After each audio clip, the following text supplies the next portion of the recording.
मौसम जो है वो भी बहुत खुशगवार नज़र आ रहा है और पाकिस्तान में जो मानसून का जो सीज़न है अभी ख़त्म नहीं हुआ, बल्कि महकमा मौसमियात के मुताबिक अगले 10 दिन मुल्क के मुख्तलिफ हिस्सों के लिए नहायत अहम साबित हो सकते हैं। 14 अगस्त से 23 अगस्त तक बारिशों का एक नया और ताकतवर सिलसिला मुतवक्के है, जो पहले शुमाल मशरकी पंजाब में शुरू होकर मशरकी दरियाओं में पानी के बहाव को बढ़ा सकता है और अर्बन फ्लडिंग के खतरात पैदा कर सकता है। सियालकोट, कसूर, नारोवाल और मलिका अजला में मौसलाधार बारिश के इम्कानात मौजूद हैं, जबकि इसके बाद ये सिस्टम बतदरीज जो है जनूबी इलाकों की तरफ बढ़ेगा। 17 अगस्त से 23 अगस्त तक सिंध के अक्सर इलाकों में बशमूल कराची में दरमियानी से मौसलाधार बारिशें और चंद मकामात पर शदीद बारिशों के इम्कानात हैं। इससे पहले कराची में दर्जा हरारत में इजाफा मुतवक्के है, ताहम 17 तारीख की शाम या रात से बारिश का सिलसिला जो है वो हो सकता है। इसी दौरान सूबाई disaster management authority PDMA Punjab ने दरियाए चनाब और उसके मावन नदी नालों में दरमियानी से ऊंचे दर्जे के सैलाब की वार्निंग जारी कर दी है। मराला खान की और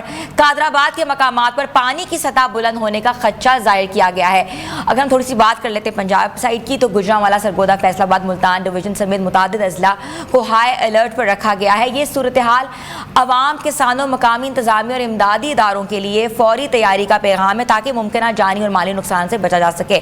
और माहिर मौसमियात हमारे साथ मौजूद हैं, हमें बताएंगे कि कैसे सिचुएशन को डील करना है, क्या क्या इंतजाम हो रहे हैं, क्या क्या प्लानिंग है। तो हमारे साथ इस वक्त मौजूद हैं जवाद मेमन साहब, जिनको मैं शो में वेलकम करती हूँ। जी अस्सलाम वालेकुम। जी वालेकुम अस्सलाम। जवाद साहब, ये 7वां स्पेल शुरू होने वाला है, क्या प्लानिंग नजर आ रही है इस वक्त? जी बिल्कुल, देखें ये 7वां स्पेल जो है वो पंजाब और शुमाली इलाकों के लिए है और ये तकरीबन चौथा स्पेल होगा पाकिस्तान के जुनूबी इलाकों के लिए, स्पेशली सिंध के इलाकों के लिए। 14-15 तारीख से जो है वो इसके इब्तदाई असरात जो हैं वो पंजाब पे आना शुरू हो जाएंगे और फिर आहिस्ता आहिस्ता ये सिस्टम इंडियन, गुजरात, राजस्थान से होता हुआ जो है ये कच्छ के इलाकों के करीब आएगा, जिसके ज़रिए असर फिर 17 तारीख की शाम या रात से जुनूब मशरिकी सिंध और फिर 18-19 तारीख और 20 से 21 तारीख तक जो है ये सिंध के तकरीबन इलाकों में जो है वो काफ़ी तेज़ बारिशें बरसाएगा। तो प्लानिंग हमारे पास जो है वो देखें, अभी से इस चीज़ की प्रेडिक्शन है कि कब, कहाँ, कितने टाइम में जो है ये सिस्टम किन किन इलाकों को जो है वो किस नौयत के साथ मुतासिर कर सकता है। बादल जब बनते हैं तो इंटेंसिटी तो रेन की जो है वो उसी हवाले से उसी वक्त समझ में आती है, लेकिन ओवरऑल अभी यही नज़र आ रहा है कि खासा ताकतवर सिस्टम है। तो इस हवाले से प्लानिंग जो है वो प्री प्लानिंग काफ़ी हद तक ज़रूरी है। और अब ये जो मानसून का जो सर्ज, दूसरा जो सर्ज शुरू हो रहा है, एक तरीके से रिवाइवल है ये पाकिस्तान के जुनूबी इलाकों के लिए, स्पेशली सिंध के इलाकों के लिए, जहां अब तक मानसून जो है वो खातिर खां यहाँ पर ऐसे इतनी ज़्यादा बारिशें नहीं हुई है मानसून।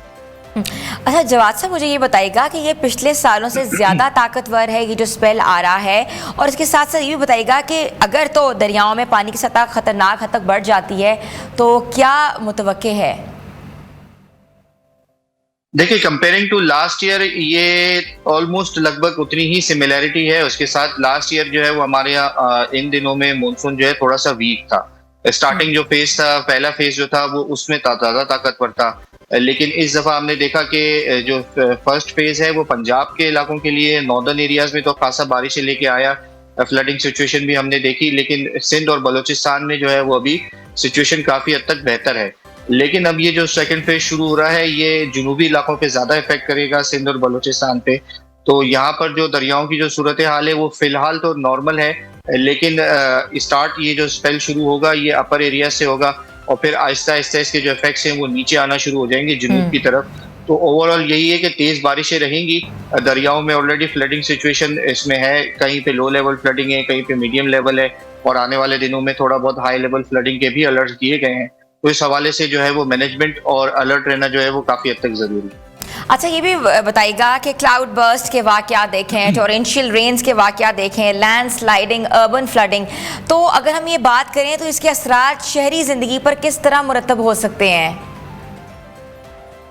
शहरी ज़िंदगी पर देखें, जब आपको पता है कि थोड़ा सा बारिश का तेज़ स्पेल आता है, 40, 50, 60 मिलीमीटर होती है, तो हमारे यहाँ कोई भी शहर हो वहाँ पे टेम्पररी अर्बन फ्लडिंग तो हो जाती है।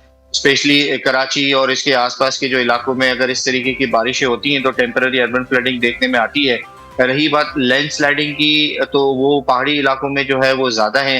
हाँ, क्योंकि ये जुनूब की तरफ जो है वो आने वाला सिस्टम का इफेक्ट ज़्यादा होगा, तो फिर बलूचिस्तान के भी जो पहाड़ी इलाके हैं, यहाँ पर भी फ्लैश फ्लडिंग, लैंडस्लाइडिंग का जो है वो खतरात मौजूद रहेंगे। तो जो भी लोग इन इलाकों में आने वाले दिनों में ट्रैवल कर रहे हैं, वेदर पर नज़र रखें, क्योंकि अगर मौसम खराब होता है तो फिर इस तरीके की सिचुएशन देखने में आ सकती है। अच्छा, पाकिस्तान जो था वो इतना फेमिलियर नहीं था कि इतनी बुरी वेदर कंडीशंस जो है वो एकदम से आ जाएंगे, और ये 7th स्पेल है मॉनसून का जो कि पहले कभी नहीं देखा गया। तो कैसी प्लानिंग होनी चाहिए, क्योंकि कंस्ट्रक्शन वर्क्स भी हम देख रहे हैं हो रहे हैं, कहीं से जो लैंडस्लाइडिंग की वजह से वहाँ से रास्ते भी बंद हैं, लोगों को मुश्किलात का भी सामना है, कम्युनिकेशन भी नहीं हो पा रही। क्या कहेंगे आप? देखिए, क्लाइमेट चेंज का ये बहुत बड़े असरात हैं हमारे यहाँ, और पिछले कई सालों से हम देख रहे हैं। पाकिस्तान जो है वो बीइंग टॉप 5 कंट्रीज में से जो है दुनिया में, जहाँ पर जो है वो क्लाइमेट चेंज के बहुत ज़्यादा असरात हम देख रहे हैं। मानसून के इस तरीके के स्पेल आना जो है वो मामूल के मुताबिक ही है। 7, 8, 9 स्पेल भी जो है वो बाज़ औक़ात हम सीज़न में देखते हैं।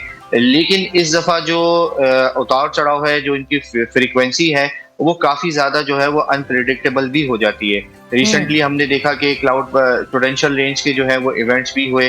पंजाब में जो है वो लास्ट जो चौथा या पांचवा जो स्पेल था, वो काफ़ी जो है वो तेज़ बारिशों के साथ आया, और उसमें फिर फ्लडिंग सिचुएशन देखी।